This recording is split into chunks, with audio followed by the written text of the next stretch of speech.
Samcraft Workshop has gone off-grid, 100% battery and solar powered, which is great and all, but here's the big question. Can you actually run a diode laser and the associated computer off-grid? And if so, how much juice are you going to burn up?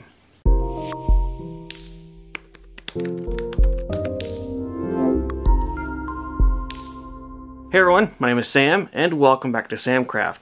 That's right, in today's video I'm going to be showing you guys how exactly I'm running my laser engraving setup off-grid using a small little battery pack that is charged by solar panels, and then running through complete job and talking about all the bits and bobbins, experiences, and experiment of doing this on camera.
Everything is off and running as smooth as you would like. Looking at the display on this little battery box, we're using at most 25 watts. That is really amazing. I don't know if the tablet battery is charging. Well, hang on. That also includes the tablet charging up. The Fusion 5 battery, it lost some of its charge. It kind of lives in the laser enclosure whenever I don't use it. So we're running the charger for the tablet, which is a Fusion 5, plus the laser engraver, and we're only using at most 30 watts of electricity. I gotta say, I was actually expecting to probably be like 100 watts. I feel like a machine like this would have been really power hungry, but it's not, which is really cool. I think I'm using more power in one or two of my shop lights, which are LED, than this whole setup. Tablet, Bluetooth keyboard, well okay, that's battery powered. Tablet and laser engraver. That is really cool.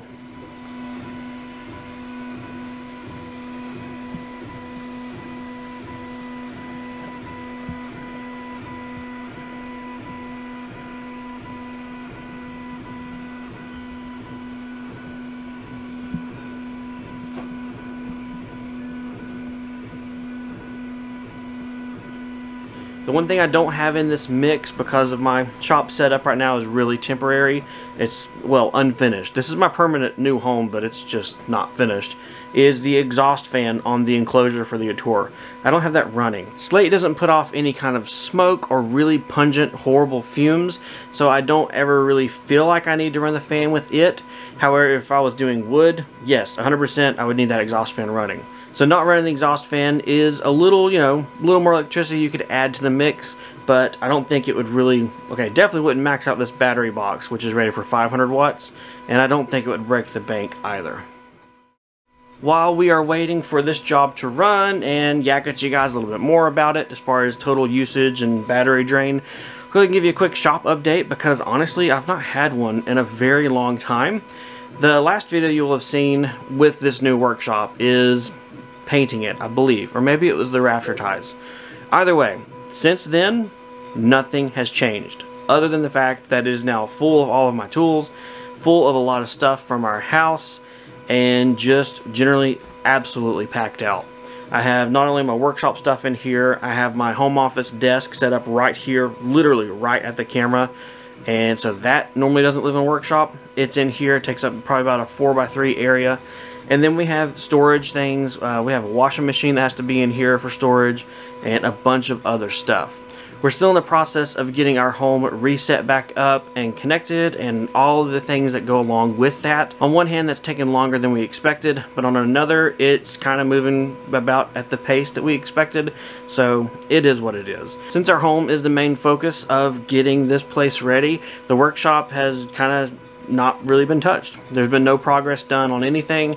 There's been no extra steps done. I haven't put the roof on yet, and so yeah, we're still kind of in that limbo. I've not been hiding content from you guys, but honestly, it's weather tight. The synthetic underlayment is really good stuff. It lasts a long time out in the elements, and you know, it's one of those things on your giant fire full of irons. If this one is okay, we can turn our attention to another one that might not be okay or is more important. So if I think about when will I get to be in my workshop some more and do some stuff for Samcraft, I honestly don't know.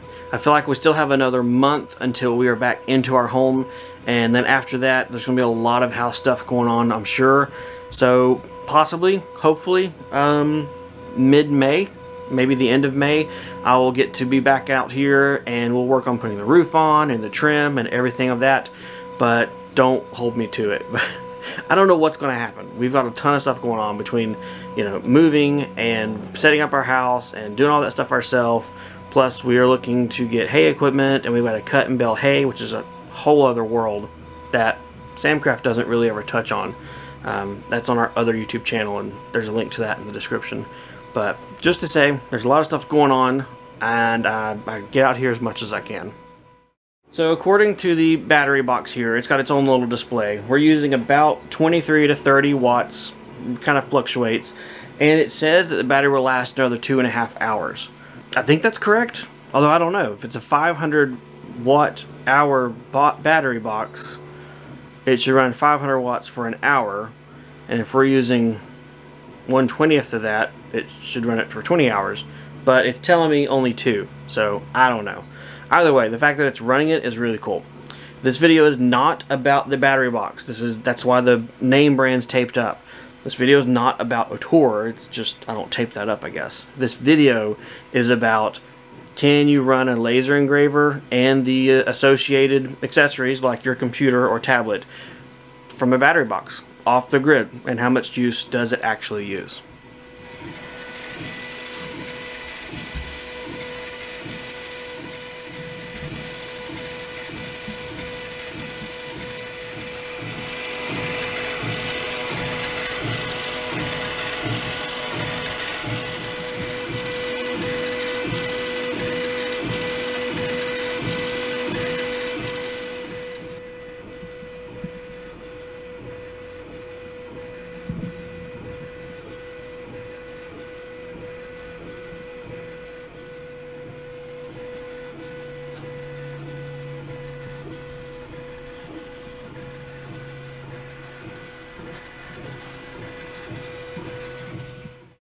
While this job is almost finishing up here, I'll go ahead and answer a couple of common questions I get anytime I show this setup from a laser engraver and stuff like that. First and foremost, what kind of laptop or tablet or computer do I use to run my engraver? This is a Fusion 5 Windows tablet. It is a budget, I won't say cheap, but it is a budget price one that is highly recommended from the diode laser community. I have had it for about 1.5 years now, and it has worked flawlessly for running my laser engraver. It is also the same one that I use to run my CNC, although that's more or less used in my workshop apparently. But it does great for both of them.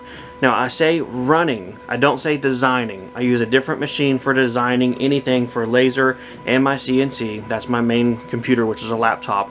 And what I use to transfer files from my computer to these devices is just a Google Drive account. Honestly, that's what I found to be the easiest thing, especially as I run all of my workshop off-grid and everything really from solar or generator, and that it is free. You get enough storage, and I can just log into my account on my computer and this tablet. I upload the files and download the files. It's basic, it's clean, it's easy, it keeps me from having to transport USB sticks back and forth, and I also have 100% backups of all my files on my Google Drive. I found that Google Drive has worked out pretty well. The only downside to that would probably be the fact of my Lightburn artwork libraries. I have to make sure I have them on the computer there and on the tablet here, and then if I update or change one, the other is also updated and changed. But that's the only downside I see to this whole setup so far. If we want to trust the display unit of this little battery box, I can only do this for 2.5 hours. Calculating roughly how long it takes to do a set of 4 drink coasters front and back, and mathematically jibbler-jabbling it around, I think I can do 6 full sets of coasters before exhausting this battery. This particular battery does not allow me to connect solar panels to it and charge it while using it. There are others out there that allow you to do that, so if you're looking for this kind of setup or thinking about this, maybe find one that has pass-through charging that is enabled. That's a huge benefit on this kind of setup, because I would definitely be able to bring in 25 watts in solar while I'm using 25 watts, which would mean I could run this anytime throughout the day. Not indefinitely because it's nighttime, but for sure, anytime throughout the day this thing would be running. Alright, it looks like it's almost done with the job, so I will point the camera in there, let you see it finish the job. Then we'll flip them over and we'll add our, I mean, it's not really a maker's mark, it's the engraved brand for our business on the back, and then we will call this thing done.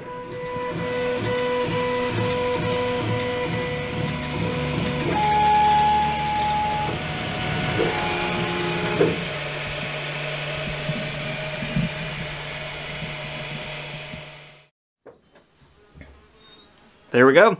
We are all done. Total probably runtime was about 40 minutes, mainly 30 minutes for the front, 10 minutes for the back. They turned out perfect. I mean, obviously this thing is supplying power, so I didn't expect any differences between this battery pack and mains electrical. The total time left on my battery until empty when it was running was about 3 hours. It would kind of spike around. I mean, it's definitely, as the stepper motors would run, it would kind of fluctuate and change its estimation of power. So right now it's sitting at 5 hours till empty. Although when I started this, I think it said 9, so I don't know. You can't trust the little gauge on this thing, but it is a budget small battery pack anyway. So throughout the month or two that I've been running this way, the most or the highest number of jobs I've done on the single battery has been 4 of these coaster sets.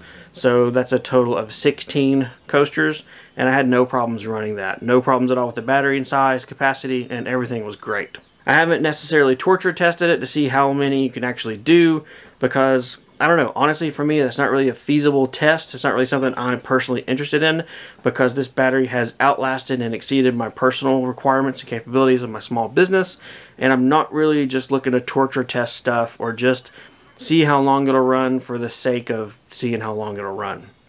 Maybe if a company wants to send me a dedicated battery pack to test and run, we can talk about that, but this is one that I had already, and it's not going to be featured to really share or sell you on that point. So it is what it is. Well guys, hopefully you enjoyed this video. Hopefully this answered any kind of questions you may have had, or I don't know, it was kind of fun to watch how I run my diode laser and tablet off-grid. I've got to do a couple more here in the shop, but that's nothing but just rinse and repeat. I'm not going to drag you along for that. But if you do have questions about this or anything else on the channel, feel free to leave me a comment down below. I'll check them out, read to them, and get to you as soon as I can. Otherwise, take care, and I'll see you guys next time in the workshop.